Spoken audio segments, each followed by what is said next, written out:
Le FC Barcelone sacré champion, la saison de Liga est désormais terminée. Et certains joueurs se sont plus distingués que d'autres, donc voici le 11 de la Liga 2022-2023. Et si tu veux tout savoir sur ton sport préféré, n'oublie pas de t'abonner à Cop Football. Comment oublier Marc-André Ter Stegen? Le portier allemand est revenu à un niveau exceptionnel. Avec plus de 25 clean sheets, il a battu le record des 5 grands championnats en une saison. Ses arrêts décisifs ont grandement aidé le Barça à gagner sa toute première Liga depuis 2019. Fraîchement débarqué de l'Udinese, Nahuel Molina s'est vite imposé à l'Atlético. Orphelin de Kieran Trippier, les colchoneros avaient besoin d'un nouveau talent à droite. L'explosivité et la qualité de percussion de l'Argentin ont vite répondu aux attentes du Cholo. Si les Blaugrana ont si peu encaissé, c'est aussi grâce à Ronald Araujo. Patron de la meilleure défense de Liga, il réalise à 24 ans une saison exceptionnelle.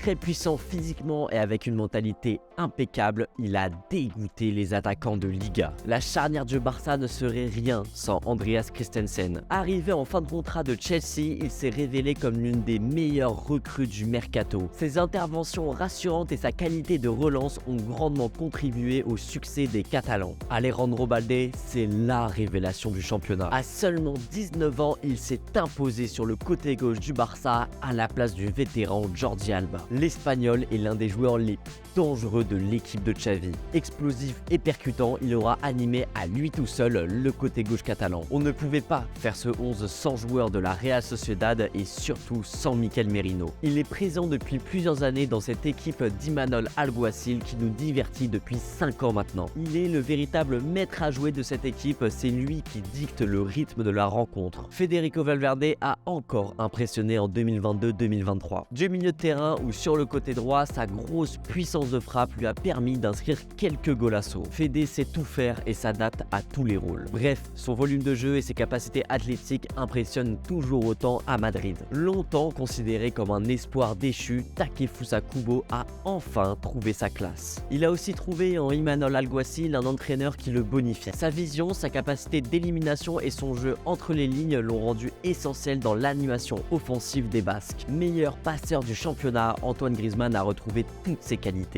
Après des saisons compliquées au Barça, puis une à l'Atlético, le champion du monde est enfin de retour à son prime. Et si les hommes de Simeone sont bien remontés au classement, c'est en grande partie grâce à ses performances. Nouvelle saison pleine pour Vinicius Junior, malgré les polémiques autour du Brésilien, que ce soit autour de son comportement ou à cause des insultes inacceptables des supporters adverses, le numéro 20 a une nouvelle fois fait danser les latéraux de Liga. Karim Benzema a raté 2 mois de compétition et a tout de même réussi à se placer parmi les meilleurs buteurs. Évidemment, Robert Lewandowski aurait pu être à cette place-là, mais son retour de Coupe du Monde a été trop décevant. Bon, tu l'auras compris, j'aime beaucoup Imanol Alguacil. Arrivé à la Real Sociedad en 2018, il a réalisé un travail monstrueux avec cette équipe. Un entraîneur qui développe ses joueurs, qui propose un jeu alléchant, la qualification en Ligue des Champions est clairement méritée et c'est l'entraîneur de l'année. Et toi, c'est quoi ton 11 de Liga? Dis-le moi en commentaire.